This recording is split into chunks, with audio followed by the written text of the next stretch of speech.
onse, masisteri onse, Akristo eni ake ndiye na onse akufuna kwabwino kumwambo wa nsembe ya misa yapadera komanso ochititsa chidwi odzodza olemekezeka bambo Vincent Frederick Makhwawa kukhala episkopi mthandizi wa Archdiocese ya Lilongwe kapena kuti auxiliary bishop pa Chingerezi. Otsogolera mwambowu ndi mtumiki wamkulu olemekezeka ambuye George Desmond Tambala. Akristo a Luntha Archdiocese tiyeni, Akristo a Kuchikwawa Diocese tiyeni, Akristo a Zomba Diocese tiyeni inu, Akristo a Mangochi Diocese tiyeni, nanga inu Akristo a Nzuzu Diocese tiyeni, Akristo a Kalonga Diocese musatsale, abambo ndi amayi nonse adedza Diocese chotsalira nchani, eni ake a Lilongwe Archdiocese tiyeni tiyende limodzi.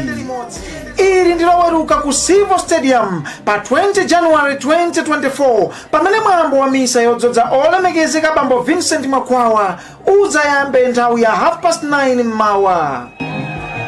Ngati mungafune kudziwa zambiri, imbirani foni bambo Frank Lazaro Phiri omwe ndi woyang'anira zikondwerero kapena kuti zaka mu Archdiocese ya Lilongwe pa 0996 618 857. Kapenanso imbirani Mr. Dean Tandani omwe ndi wapa mpando wa chikondwererochi pa 0999 854 598.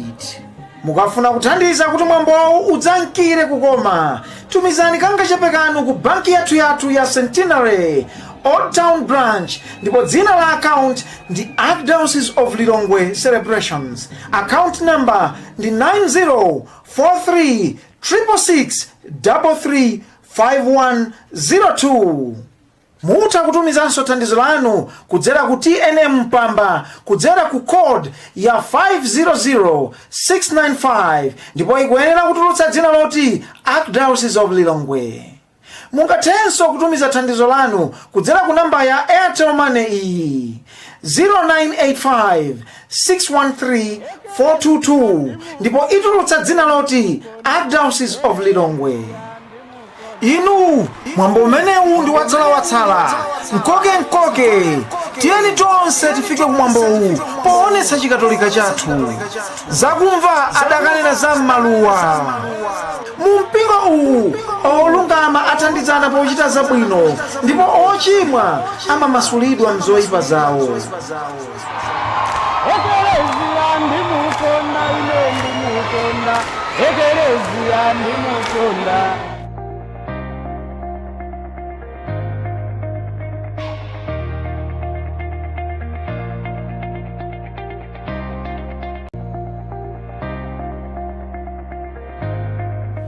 There are so many issues that Malawi as a nation has been going through. These range from COVID-19, Cyclone Freddy and other cyclones that hit the country, the killings of albinos, the issues in schools, the lack of medicine, and the recent experience of devaluation, which left many Malawians devastated and some losing hope. It is not strange that amidst these, many people have resorted in killing themselves or others killing others. Each and every day, these issues coming our way, the finger points where it's you or this, it's the government or whoever the blame goes to. In the program today, I bring you special guests who are, of course, from the church circles. And we want to look at the role of the church in the advocacy and the development of any economy, and particularly in our country, Malawi. Welcome, dear friends. Thank you. Let people know who we have. First of all, we want to welcome you, Father, to Malawi, Father Aniedi Okure. Yes. I mentioned your name. I hope I've mentioned it right. Yes. Beautiful. Let people know you a little more. Who is Father Aniedi? As Father said, my name is Aniedi Okure. I'm a Dominican. I serve as a general courier in Rome as the general promoter for justice and peace, but I'm also the delegate of the order to the United Nations office in Geneva. So in that capacity, I engage in a lot of training people around the globe on advocacy, social analysis, and working for the common good. Actually, the Dominicans are present in 120 countries, literally across the 5 continents. Okay. So most recently, I was in the Philippines. Before that, I was in Peru, in South America. So I go back and forth. So we are taking seriously the place of the church in mobilizing believers, Christians, Catholics, to be participants in shaping a better world. I will come back to that later. Thank you so much once again. Welcome to Malawi, Thank Father you. Enedi. I know that the Dominicans are not in Malawi, are they? We have 2 brothers in Blantyre. Is that how you pronounce Oh, it? Blantyre. Yes. In Aha. Blantyre Archdiocese. In Yes. Blantyre Archdiocese. Yes, two of them. Because you look attractive to the youth, the way you have dressed, possibly many would be interested to become They are most welcome. Dominicans. Thank you so much, and I will take up to you, Sister Agnes Jonas. Let people know more about you. Thank you so much. I am Sister Agnes Cecilia Jonas, and by profession I am a registered nurse midwife, but I'm also a counselor. Currently I am also the chairperson of AURIM, and AURIM literally means women religious in the institutes of Malawi. Okay. Yes, and basically what does AURIM do? AURIM coordinates all the activities of Catholic sisters in Malawi so that we can collaboratively work together in the fields of health, fields of education, fields of counseling, administration, and even pastoral ministry. And once in a while we meet to look at the issues which are actually affecting us as religious and have workshops. And at the same time we also meet to see how our ministries are operating, where are the gaps, and how can we move forward.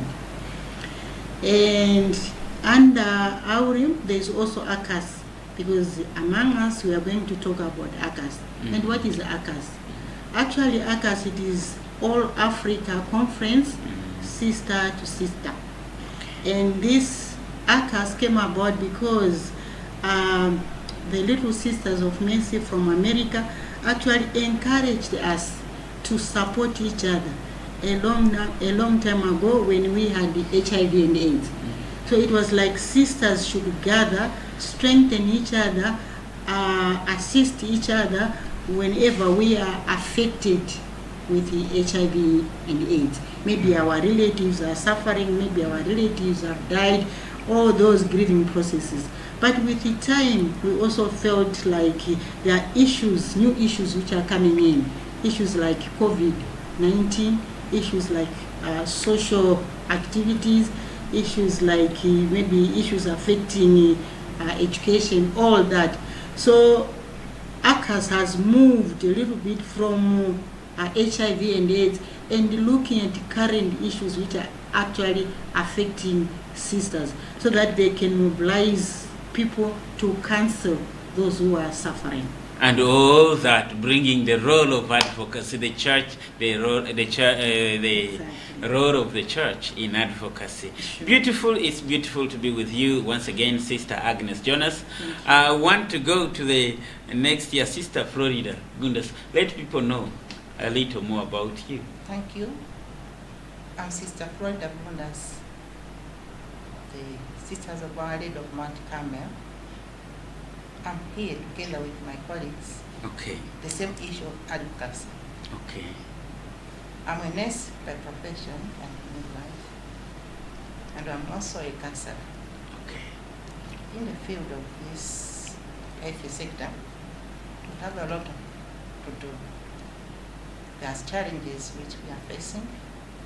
These challenges need to be tackled, but not by ourselves as nurses. Okay. But we need some other people also to come in. So we have to find which is which. First, to start with that thing together and move forward. As we are moving forward, we are also meeting with challenges of those who are downcasted. They are displaced.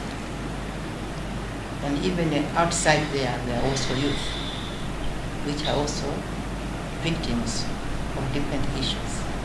When you speak about this, especially you in the medical field, I spent 3 hours in Kamu Central Hospital the Sunday that went. I said, what? This is what people go through?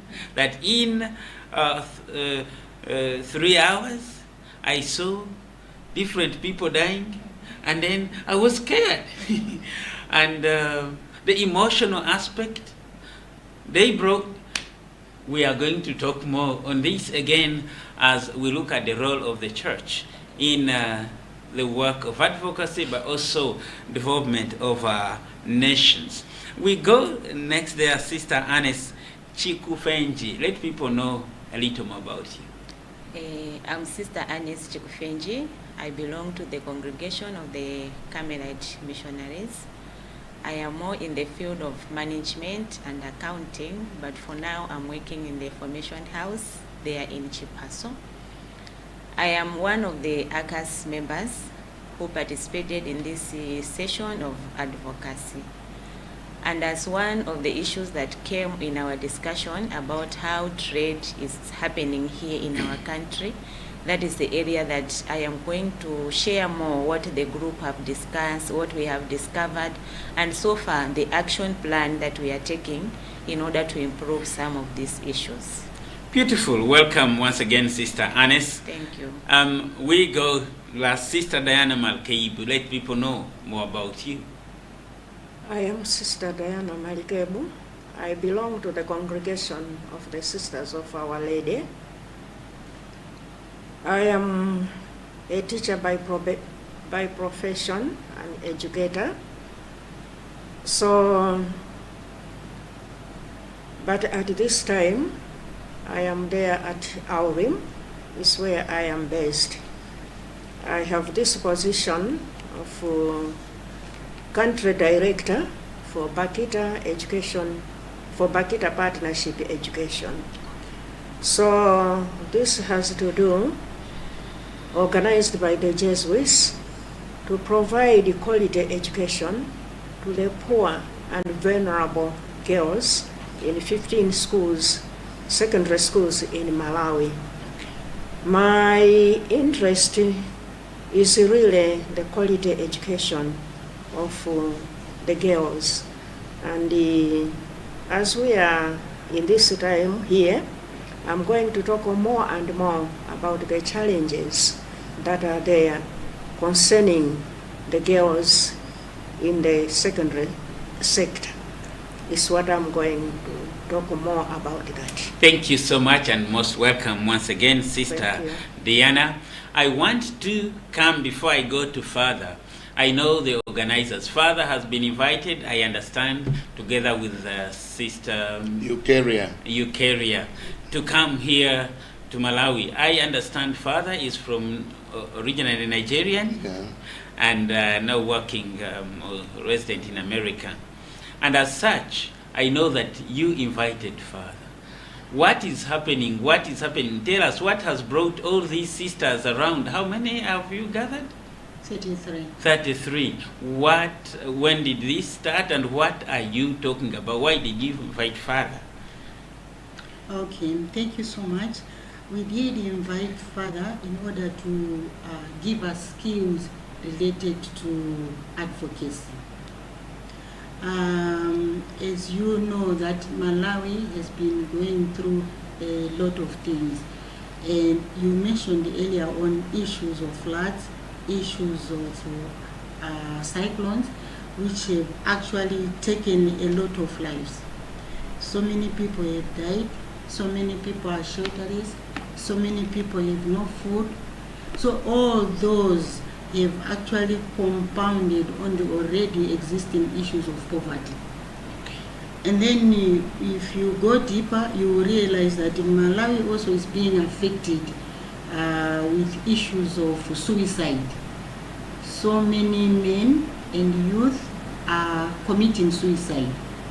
And possibly some of the issues are unemployment, issues of lack of food in the homes, and maybe day-to-day stresses which are being piled on youth, are being piled on parents. So eventually, since men are head of the families, normally they do not have any other option other than committing suicide. And then we also have issues like elderly being killed.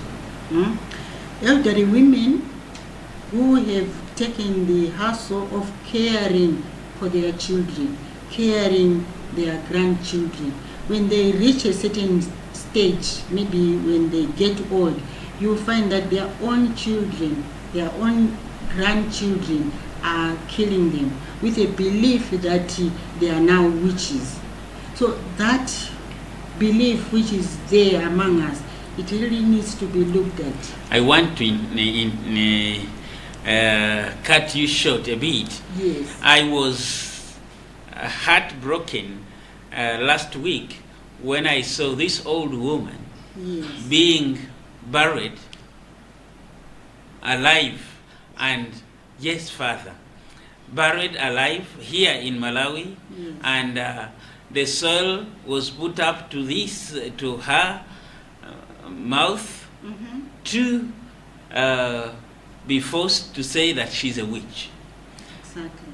And when we talk about these issues, we know that in Luntha you must have come to discover not that there was a certain man who was cut in 2 pieces. On all these allegations that may not be founded. I want to pose you, there are emotions that come along when we talk about these issues. When you don't put them in context, as though they are just up there. Father, having been in this field for now a number of, let us know about your experience in this and what you have shared with the sisters. Okay, what I've tried to do, as you mentioned, the sisters invited me, and then invited another sister, Sister Yukeri Amadoke, who is coordinator of Women Project at Africa Faith and Justice Network, based in Washington, D.C. Okay. So, in my capacity, I have been enshrined in the Catholic social teachings of the Church in regard to advocacy and engagement and the call of the society to transform the world, and in the call of society to do the right thing for the common good, from Pope Leo XIII's Rerum Novarum in 1891, through all the documents, through Fratelli Tutti, through Popularum Progressio, and to Laudato Deum, the most recent one on care of the environment. In all of this, the Church reminds us that we have a duty to promote the integrity of God's creation, to look for the rights and defend the rights and dignity of the human person created in the image of God, to ensure that there is equal opportunity for everybody to participate in the world, and to ensure that we are doing that collectively. Secondly, prior to Catholic social teachings, we have the Judeo-Christian tradition, in which we see strong advocates in the scripture, whether it be Abraham advocating for the good of Sodom and Gomorrah, whether it be Queen Esther advocating for the good of her people, whether it be the importunate friend who goes to a friend to solicit for food for a guest, or the widow seeking for justice. These are some of the highlights. But the Bible is filled with people who stand up for rights, who stand up for justice for the others. And we see also that Jesus was very insistent in being in engagement in justice issues. For example, when you see in the Luke 4:18, the Spirit of the Lord is upon me. Yeah. Because God has anointed me to do what? To bring good news to the poor, freedom to captives, to the oppressed, to set prisoners free, to open the eyes of people to see what is right. So, and Pope Benedict XVI in Caritas in Veritate reminds us that we cannot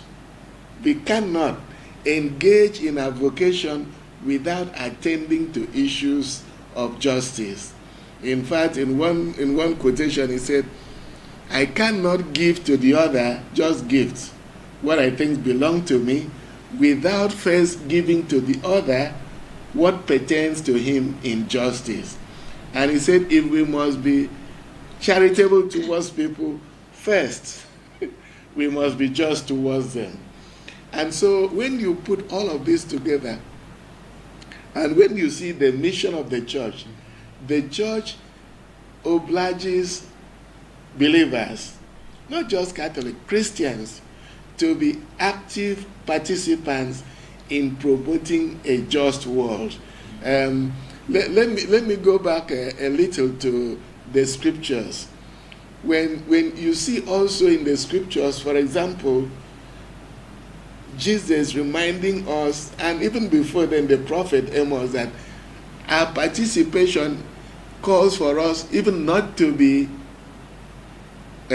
quiet, not to be negligent, For example, you read in Amos, says, "Woe to the complacent in Zion." So we cannot look around things and be quiet. And but Father, wait, you'll go on, and you taking a role of a politician, is that a role of you as a church? Hallelujah. Thanks for asking that question.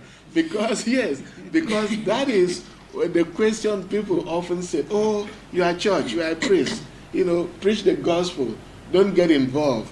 Or you are sisters, go to the convent and pray for things." No, the church calls on us, the Second Vatican Council, church in the modern world, precisely says we must work to transform the world. We must bring our values to influence policies in the world, and that we cannot just sit back and expect. So politicians always say that, "Hey, that's my role. You go and pray. You go and celebrate Mass. You go say the rosary, and leave it to us." No, because when we live in a democracy, for example, we define democracy as the government of the people, for the people, by the people. Yes. We are the people, so we are the people. No, you have come out of the world. Yes. Leave things of the world. Let what belongs to Caesar be Caesar's. Hallelujah again. When Jesus said to the apostles, did farewell speech, "You are in the world, but not of the world." Let me explain a little.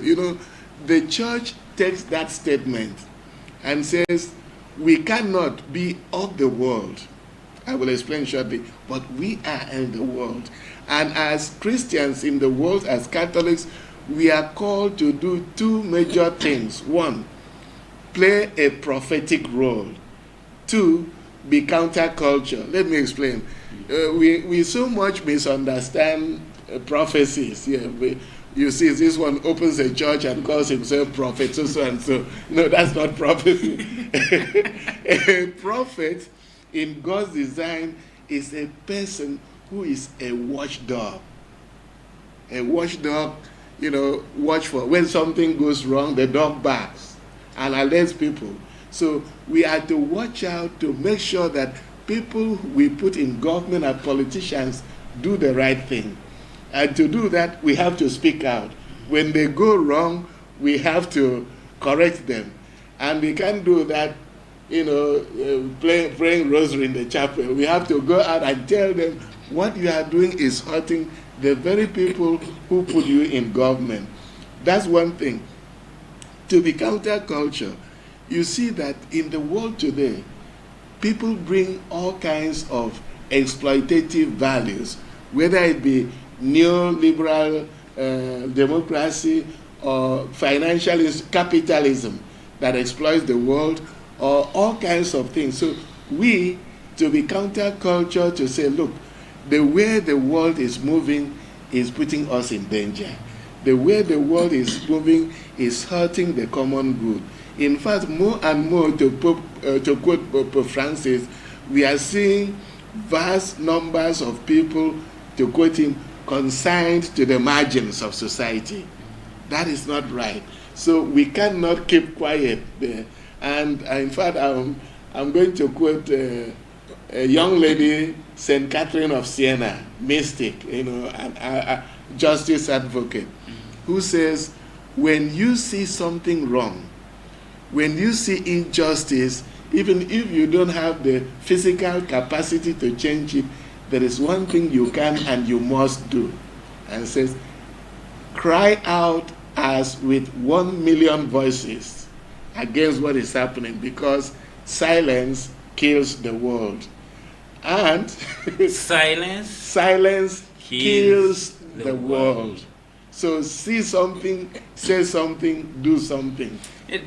Just to supplement, I'm so interested with the passion with which you are giving this input, and I'm interested to ask, when did you begin this work? I'm not leaving you further before I go to this. When did you begin this work of advocacy, and where have you been? Have you had any milestones, or it ends on speech?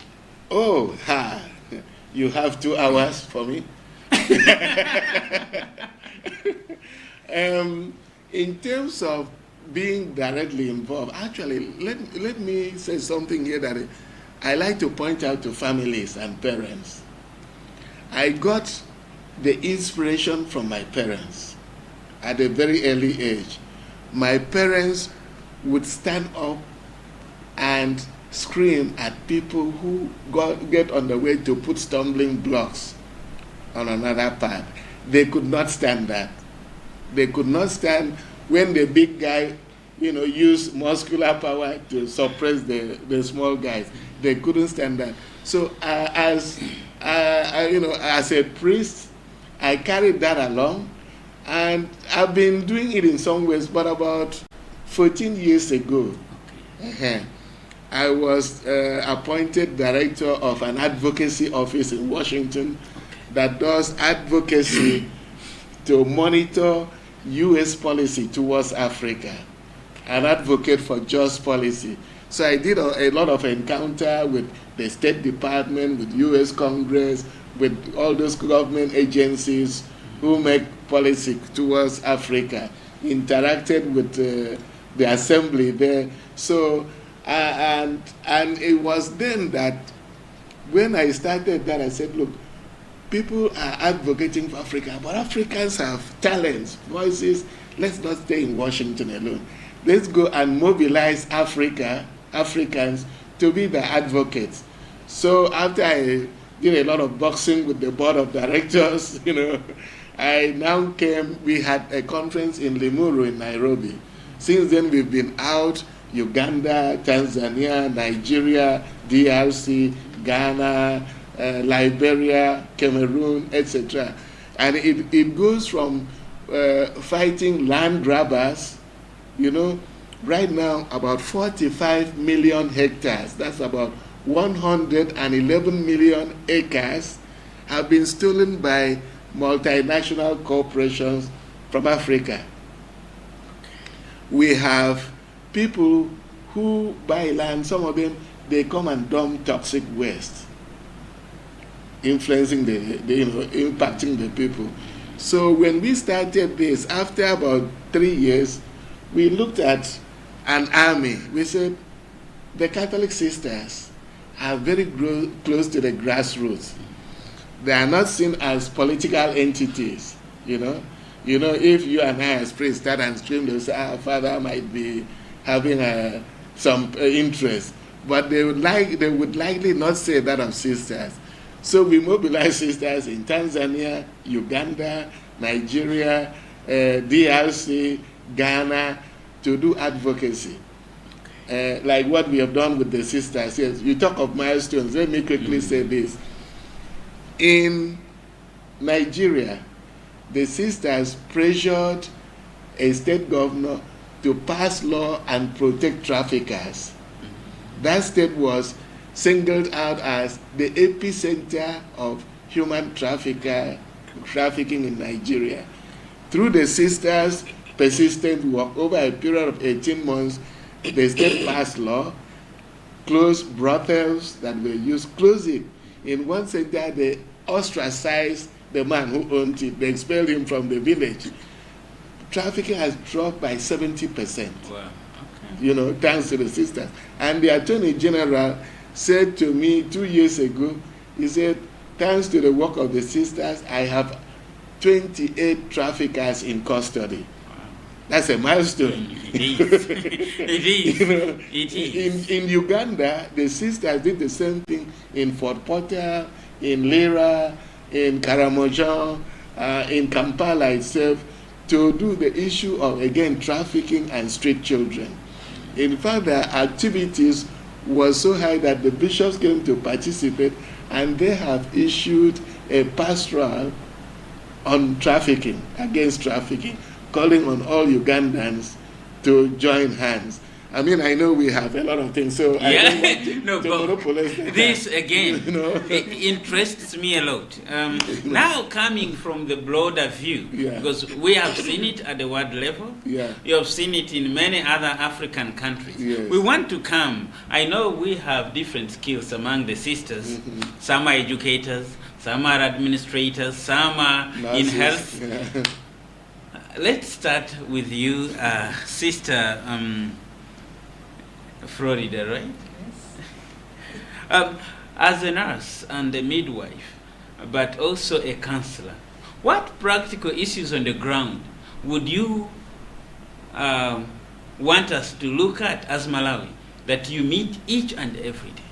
That's a very good question. Yeah, here in Malawi, there are a lot of things which we people, or people outside there, they think that things are okay in the hospitals. In the hospitals, as a nurse, I've seen that a lot of things need to be taken care of. Firstly, medicine. When we buy medicine, it doesn't stay long. These medicines, it seems when we buy as if we are going to give 10 people. But when we calculate them well, we buy as if we want this medicine to take us for a month. But to our surprise, we see that maybe 2-3 days medicine is gone. Talk of instruments in the hospital. We can have maybe wheelchairs or some other instruments in the labor ward or in the theater. You find that those things, instead of to stay long, they've gone. To where? We don't know. Did 4 plagues all of a sudden? Maybe. They have wheels. They have wheels, so they move. Okay. We talk of the staff, personnel. We don't have much. We are really under pressure. You see, nurse on duty at night, the same nurse is coming also again to release another person, another staff, because that one cannot work the whole day. He has to go and also rest. Because of that pressure, the staff is not enough. Okay. We are really under pressure. When you speak about that, you know, we accuse you, we as lay people out here, that you don't care for our patients, and we feel koma antu agwira nchito ukapena antu angu mwalirako. Are we wrong? You are really wrong. Guilty. You are really wrong. Okay. Yes, you have to do it to confess. Convince we me. are always on our foot. You see, a nurse suffering, really suffering, working because of somebody who is also suffering. That nurse takes her own time to take care of that person, at least to see that one is now coming up. And there's nobody who is coming to take handover from her. Now she's waiting for that one who was on night duty to come and at least to give a space for her to go and. I see she's nodding because she's also a nurse by profession and has been an administrator. Let it come. Zabukot, speak what is on your... Don't go Musatuke Dimaumai. I see she's nodding. You see. Don't strangle me. Yes, yes. It is true. I think health personnel are really suffering one way or the other. Because they need support as regards to maybe capacity building, which so that they can tackle whatever problems they are experiencing within the hospital. They are also supposed to be advocates of the patients who are actually suffering in one way or the other. Like she said, issues of lack of medication, laboratory tests, maybe X-ray. If we don't have all those essential things in our hospitals, how are we going to provide the care, the expected care to the patient? Look here. So this is very true, and I agree. Because of late, we heard that some bodies in some of the key hospitals were being carried by hand instead of the elevators. And the torture, I've seen the situation somewhere. You see people over there and some lying on the ground.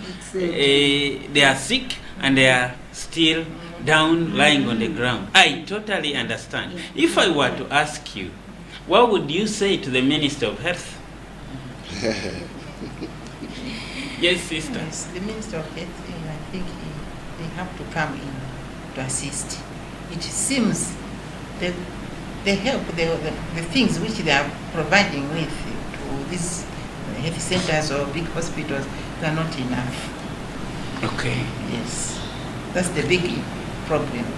Okay. For them, they think what they are bringing in will be enough. But then we have already alluded here that some things develop legs within the same health facilities. The minister would say, but we bring things and they do not stay. What would you say? Security is not enough. I see Father has also a point to say, let it not go. Yes, no? Okay, one sister to rescue. Yes, because it would be a concern for me as a provider, as a government, that things come in. You are in. Give us a picture. What can be done to protect the little that is there, and then to have a joint effort to see things to the at a better. You are right. I think the issue of security, which she has raised, it's a very important issue, because those things, they disappear. We can't really say they are patients. It could be those health workers within, and there are times maybe health workers take these things and maybe the law is not taken strictly as expected. Maybe issues of corruption also come in and the law is not being taken strictly as it is supposed to be. So we urge these honorable ministers to come and talk to us, or maybe we should go forward, talk to them and explain the issues on the ground so that they come up with practical implementation measures to curb these problems. Of course, together with us as religious people, plus the health workers, together as a consented community, we should help each other to curb such problems. I hear you loud and clear, and I certainly would not but add the voice to you. I heard somewhere in data where patients were dying because the concentrator was out of use, power outages, and people dying.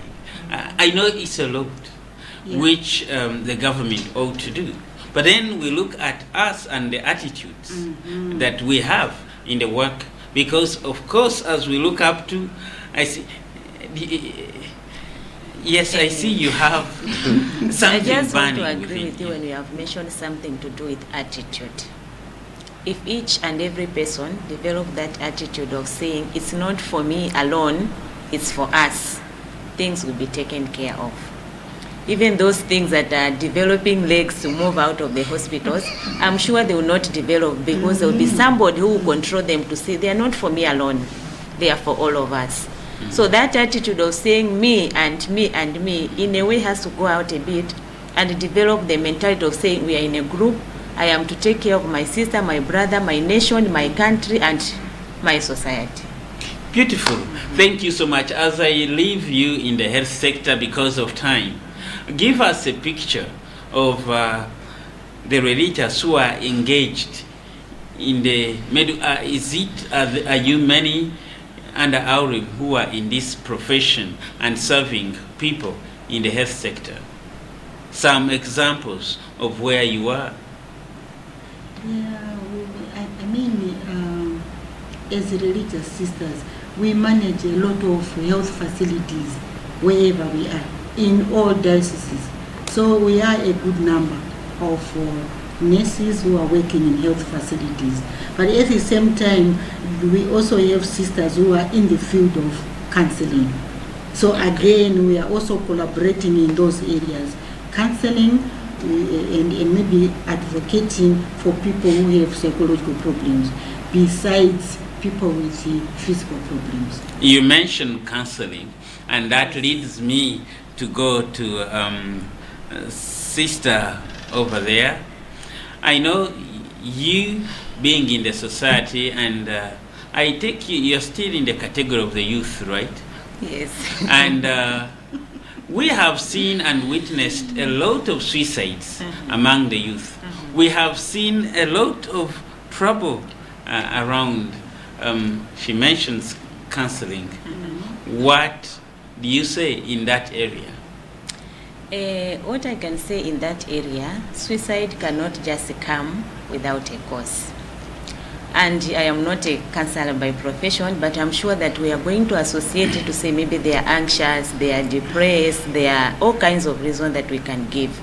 But we need to find out first, what is it that has caused this particular youth or person to come up with that idea of killing himself.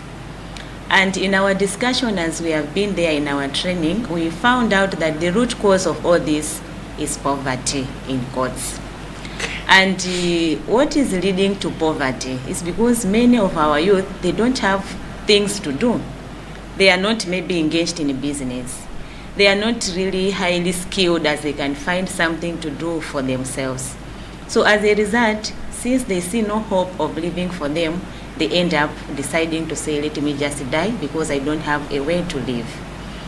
So we also shared a lot to say, how can we promote our youth, including we as sisters?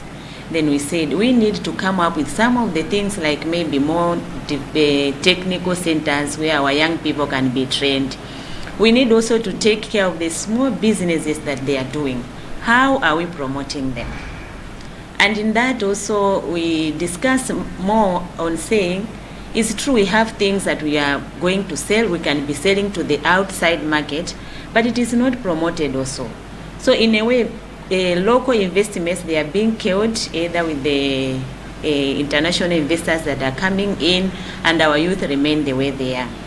So it's a challenge that we have put to ourselves and also to our leaders of the nation, that they need to promote our market, so that if many youth have something to do, many youth are well skilled to employ themselves, the rate of suicide in a way is going to decrease.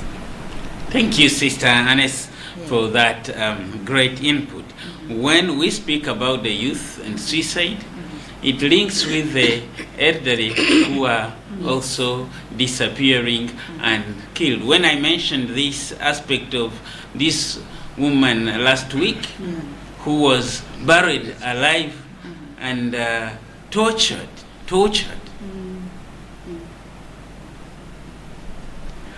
What would you say about that, Sister Agnes?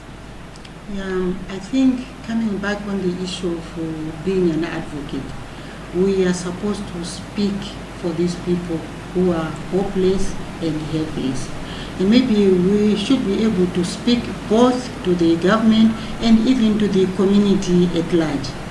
When we speak to the community at large, we are looking at issues like sensitizing them, what human dignity is all about. How should we handle the elderly people? Humane Vita. Yes, go ahead. Yes. When you are aging, what is it that you go through as an elderly person? And the community should be able to understand that if an elderly person is actually coming up with problems, it's all because of aging. We should be able in a position to understand, accept them, and love them, and continue helping them. So that advocate is very important. On the other hand, we also need to advocate on behalf of them so that the government protects the elderly people, protects them from mob justice.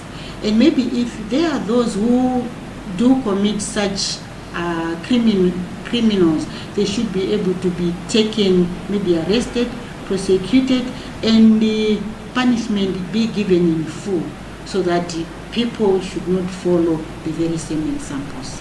Thank you so much. I know time is not on our side, and still on this issue that issues that are creating a lot of gaps, which you have handled thanks to Father and Sister, and your affordability. As Sister put it, the youth are suffering more.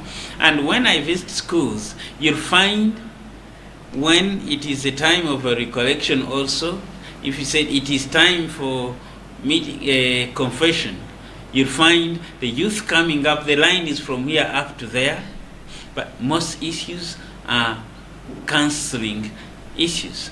You are in a school and the setup of a school. Enlighten us the issues that are in that sector. Yes, you are right, Father. I'm in that sector of education. The issues that surround the students in the schools, I will start with the girls.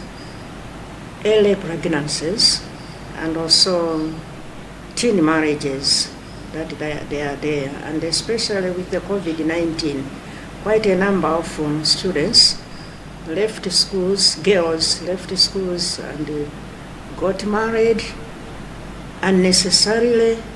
So there are also issues apart from the marriages.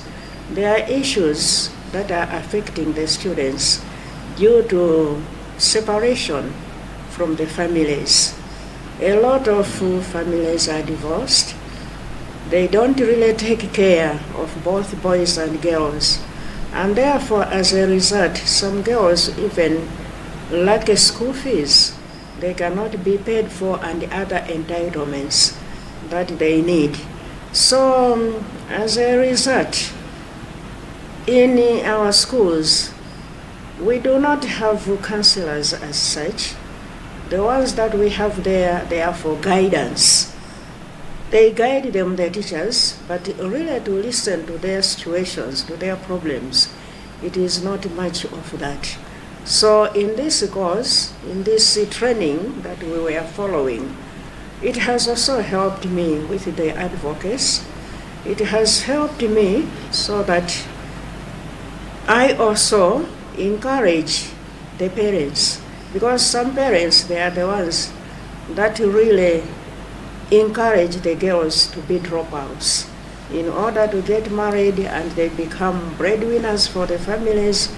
But that does not bring them to somewhere else. They need education, to be educated, in order later on with the good education, they can also get good jobs, which are long-lasting to these girls, but even also boys. And the Minister of Education, I need also to advocate to them, because they have that liberty of asking for bursaries, whereby students that are poor and vulnerable can also benefit from these bursaries. I think our country, if we leave it like that, we are going to have a lot of people that are not educated. And then as a country, that is a danger. Beautiful. Thank you so much. It's a lot, as I realize there, as you mentioned, there were emotions that are coming in because we're in Mangochi, and came to see facts that you're mentioning, that you find a head teacher coming in, and then there are funds that come in meant to support some kids, but then you find a head teacher has, let's say, 3 donors to 1 student, and this money goes to. So there are key issues to deal with in this. There is a fund that is given to each parliamentarian that is supposed to go to the school fees subsidy, which in our analysis in moving in the different districts, the members of parliament in some places took it as charity from a personal pocket. But which is a right supposed to go to these kids that they might support them and move forward. And to some extent, you'll find that these bursaries go to the already known and the well-to-do. Yes, it's true. Yes, which really cause emotions. Yes, Father, I see you have something. No, I think there are things like this that the church asks us to get involved, to make sure that people like that do the right thing. So to not get involved is actually like we are enabling the process. For example, I want to cite 2 things. One, the condemnation of Lazarus, the condemnation of the rich man was not because he was rich, was not because he feasted every day, but because he was complacent, he was negligent to the sufferings of Lazarus. He could have done something about it, but he chose not to. Not his sin, his condemnation, not because he feasted, he was rich. No, he saw the poor at his door every day and refused to do anything about it. And the church has incorporated that in our own daily prayer when we celebrate Mass. When I confess to Almighty God, to you, my brothers and sisters, that I have greatly sinned in what I have done, in what I have failed to do. Failure to do the right thing, failure to get involved. We are enabling sin, we are enabling corruption, we are enabling evil to go on. And so, in fact, right now, the church has the Pope has delegates in all our United Nations offices. New York, Geneva, Vienna, Nairobi.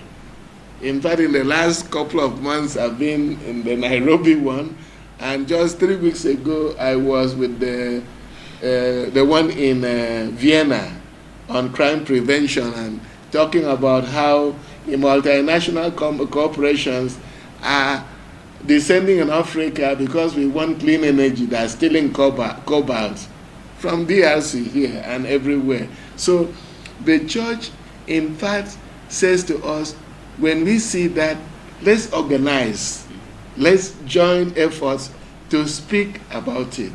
So getting involved in this is really a church encouragement. In fact, Pope Benedict XVI and Pope Francis even have said to the women religious to organize and bring their values to, quote, humanize the world. I'm quoting the Pope here. Beautiful. Thank you so much. Time is not on our side, and it's a lot that we want to say. As we conclude, I totally have come to know that you bombarded the office of the Minister of Trade. Sister Ernest, Yes. tell me of your experience. How did it go over there? The experience was quite exciting. When we were told that we are going to meet the Minister of Trade, all of us were curious to see. We have never come closer to a minister. How is it going to be? We reached there at first, we were told only few people are going to enter, but after some time of negotiations, we managed to enter all of us. So we had prepared, and Sister Jonas was the leader of that group yesterday. We prepared our letter very well, requesting, expressing what we want the ministry to do to the nation. And in that, I remember we talked of the issue of taxation, we talked of the issue of promoting the local investors, and we talked also of the preserving some of the agricultural products that we have in our society, in our country here, that can be exported outside. So he really received us with that warm welcome. It was a joyful moment. We felt that our request has been listened to, and he promised that he is going to respond to us. So we left that place with the hope that we have expressed ourselves and we are going to be heard. Beautiful to hear that. We are now coming to the conclusion. I know you met Honorable, is it Sosten Gwengwe? Yes. And I heard that it was a quaking moment. Father, what was your experience? Briefly, and you say your last words as we conclude. No, it was also having participated in things like that in other places. He was very open, and initially, as sister said, there was, we want only 15 people at most, or 5, but then it was open to everybody. What struck me is that he repeated at least 3 times, "I've never seen anything like this. This is new. This is new, that members of the church and sisters are coming in a group to talk to him and say, we want to partner with you so you can do the right thing. Protect our people, protect our businesses. Don't allow the big corporations outside to dominate and put our people out of job, Even second-hand clothing are killing the fabric industry here in Malawi. We have documentation about that. I felt that he was very open to that, and I pray that he does something, because he said, I will do something about it. What any follow-up ways or plans of having this practically? Knowledge has been gotten, sensitization has begun, advocacy has begun. I hope as the church here, we have follow-up that these things become a reality.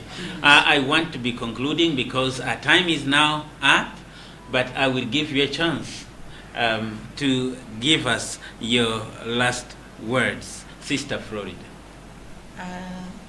I'm very appreciating for this gathering here, especially for allowing us to come here and chat as the way as we have done. Okay. And yesterday, as it was, as our friend had already said, that it was a next day meeting the minister. It was really my first time also to be closer to the minister, and he was really happy himself, and even ourselves, we were also happy. You look energized to go and make an impact. I think you will invite us next time again. Thank you so much, Sister Florida. Your last word, Sister Agnes. Well, thank you so much. Firstly, I would like to say thank you to Father, who came all the way from give us these skills of advocacy. I think all along we were mainly confined in our convents, and we were capitalizing on prayers. But then prayers without action, often they are not really meaningful. So he has actually given us the skills to put our prayers into practice. And we have literally practiced it in the process of the training. So we got some energy and strength that we can actually do it. And then secondly, I also want to say thank you to the Honorable Minister, who actually showed that he was aware of what we spoke about. He was aware of our petitions. But he was very happy to say he's very ready to work with us, to cooperate, so that when he responds, he's going to ask us, what is it that you can do to assist in these areas, which we felt encouraged. And for sure, we'll be looking forward to that response so that we see how we can participate in issues related to Malawi. And then thank you also for bringing us here. We have already started advocating. The fact that we have spoken, it's already an advocate process. So we appreciate. Please continue calling us so that we continue. Thank you so much, Sister Agnes. To me, before you go, we appreciate and the church in Malawi and us as media, we were following the work that Aurim did to help people in flood areas, and the work that was done to supplement the work of the government. That was commendable. And when we look at the work that is being done in the early childhood development centers, we look at all this, it's commendable. And to me, I think it is worth a credit. And with the government putting their hands in, we should be able to reach somewhere. For Sister Malkebu, your last words. Thank you very much. I think what I want to say is that I'm very glad to be here, because this what we have said here is going to be listened by Malawi as a nation. Therefore, the people will know that as sisters we are doing something in Malawi, and that we are for our people to advocate and so on, and that we have that courage and strength to meet the minister, and I kind of assisting him, because these areas for them they take them for granted. But going there yesterday, they will take them as very important. So it is my hope that whatever we have undergone these past days, we are going to put it into practice. Beautiful. That's my prayer. Sister Anis. To the people that are listening to us at this moment, I am sure they have had a taste of what is advocacy. It's no more a word that is in the dictionary, but it has to be in practice now. So it's a challenge to me and to whoever is listening to me that let it begin with me. Not only to speak about the issues that we are seeing, but myself and the people also that are listening right at this moment to take action. So in our schools, in our hospitals, I can show example of advocating for the people in whatever I am doing. That is doing the right thing, justice followed by charity. Beautiful. Thank you so much, Father. Aniedi, your last words. Okay. I'm very glad. Thank you, Father, for welcoming us here. I'm very grateful to have been invited by the sisters. I have to say, I can see the energy on this is palpable, and they make us proud. So continue to make us proud. And for those who are listening, said, "Oh, what can I do? What? We are too few. We don't have the resources." I want to say this. I want to quote an African proverb. It said, "Do not ever think you are too little or too few to do good. If you think you are too small to do good, too little to make a change, try sleeping with one mosquito in your room." And you will know that no one is too little to make a change. God bless the people of Malawi. Thank you so much. Again, as we come to the conclusion of this interesting program, the church, the role of the church in advocacy, and we see how excited the sisters are. And Father, after this week of receiving this empowering message, now ready to go out and put the world on fire, but a positive one that will bring about change. The key words that I pick out is that change begins with me, and it will not begin with someone out there. And the words that have come up again is faith without works is dead. And lastly, what I pick and summarize this encounter with these children of God is the world is suffering not because of the evil people, but because of the good people that keep quiet. You've been with me, Father David Nwagaba, and the team that came in today. I wish you a blessed day, and keep on following the other programs here on Luntha Television.